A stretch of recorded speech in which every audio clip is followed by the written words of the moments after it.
이재명 대표가 가지고 있는 이 사법 리스크 여러 내용들 가운데 이 대장동 개발 의혹 사건의 이 쌍둥이 사건이라고 불리는 이 사건이 있죠.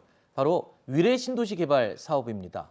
그런데 이 위례 신도시 개발 사업과 관련해서 검찰이요 동시다발적으로 압수수색을 실시하고 이 공개 수사로 전환을 했습니다. 자, 오늘도 추가 강제 수사를 계속 이어갈 예정인데요. 위례 신도시뿐만 아니라 대장동 사업도 포함이 돼 있는 건 물론이고요. 자, 일단은 검찰이 위례 신도시 사업은 공개적으로 한 거는 아니었었는데 지금 아예 그냥 대대적으로 공개 수사로 전환을 했거든요.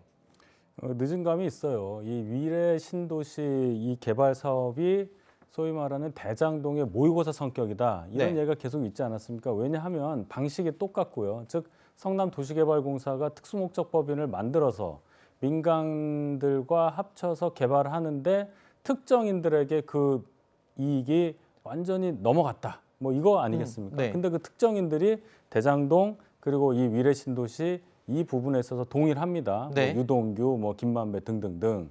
그렇기 때문에 대장동 수사와 위례 신도시 수사가 결코 다를 수 없다. 연계해서 수사하면 또 더 확실한 증거 또는 모의 배경 이런 것들이 나올 수 있다 이렇게 판단한 거겠죠. 네. 아까 저희가 이 그래프 하나를 잠시 보여드렸었는데 이 위례 신도시 개발 사업에서 역시 송남도시개발공사와 민간업자가 공동으로 했습니다. 그런데 총 306억 원 가운데 민간업자가 155억 원의 수익을 챙겼습니다. 바로 규모는 대장동보다 작지만 그 방법과 내용이 매우 유사해서 그래서 대장동 개발 사업의 쌍둥이 사업이고 대장동 개발 사업 전에 있었던 사업입니다. 이 사업을 시험 삼아 규모를 확장한 게 대장동 개발 사업이다. 지금 그런 이 예측들이 나오고 있는 상황인데 여기에 이런 얘기가 나오는 이유가 저 위례 신도시 개발 사업에 관계했던 사람들도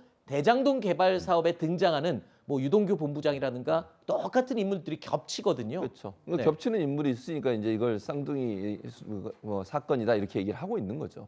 그래서 만약에 이게 이제 검찰이 수사를 하고 있으니까 문제가 있다면 이분들 다 처벌해야죠. 유동규 전 본부장을 포함해서 관련된 뭐 변호사분들 있지 않습니까? 네. 회계사도 있고 이런 분들이 지금 같이 포함돼 있다고 해요. 또 가족들이 사회이사를 맡았다는 뭐 얘기까지 나오고 있고 그래서 이런 부분들은 수사가 빨리 이루어져서 이게 정말 불법적인 일이 있었고 부당 이익을 챙겼다고 하면 당연히 처벌해야죠. 네. 뭐 문제가 있다고 보여지고요. 그러니까 이게 문제는 이 사건이 과연 그럼 또 이제 논란이 되는 것은 이재명 대표까지 연결되느냐 하는 문제예요. 왜냐하면 당시에 최종 결재권자로 지목되고 있으니까요. 그렇죠. 지금 네. 현재는 그러고 있는데 네네. 문제는 저는 지난번 대장동 사건도 아직까지 이재명 대표가 무슨 거기서 뇌물을 받았거나 무슨 이익을 챙겼다는 아무런 증거가 나오지 않고 있어요. 유동규 씨까지는 갔지만 그래서 본인은 지금 구속돼 있는 상태 아니겠습니까?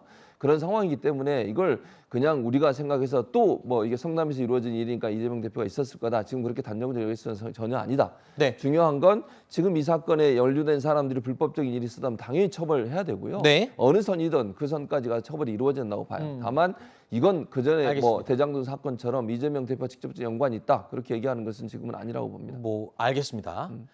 자, 일단 뭐 부인 김혜경 씨에 이어서 이재명 대표 본인에 대한 사법 리스크가 현실화되고 있는 것이 아니냐 이런 지금 추측이 가능한데요.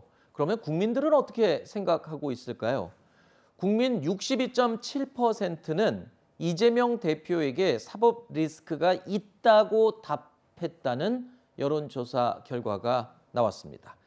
자, 이재명 대표의 사법 리스크를 놓고 민주당은 여당의 악의적인 프레임이라고 주장하고 있고요.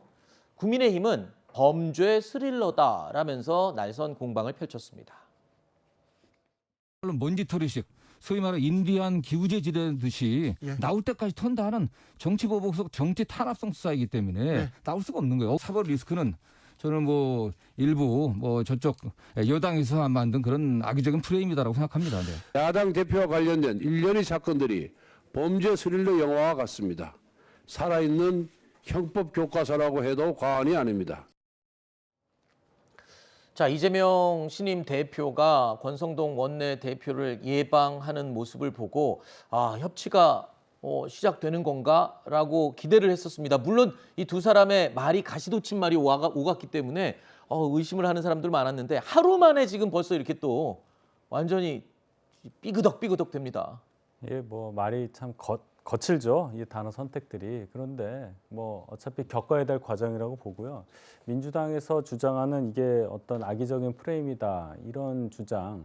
만약에 이재명 대표가 반대 진영에 있는 분이었다면 뭐라고 얘기했을까 한번 묻고 싶고요. 사법 처리 과정을 볼 때 이 모든 의혹들이 다 사법적으로 어떤 뭐 유죄 판결을 받는다든지 그건 예단할 수 없습니다. 네. 그렇지만 무죄라고 만약에 나올 경우에도 죄가 없다는 것보다는 죄를 물을 수 없다라고 해석하는 것이 맞을 겁니다. 그런 경우가 훨씬 더 많고요. 자, 이미 국민들께서 60% 넘는 분들이 이재명 대표가 사법 리스크를 갖고 있다고 생각한다는 것은 이재명 대표에게 뭔가 미심쩍은 구석들이 많이 있다. 네. 이렇게 보고 계신 겁니다. 이재명 대표는 정치인이고요. 정치적으로 어떻게 국민들에게 평가되느냐 이 부분을 더 중점적으로 봐야 되지 않을까 이렇게 생각합니다. 어쨌든 이재명 대표 입장에서 보면 사법 리스크로 좀 압박이 점점 가해지는 건 사실입니다.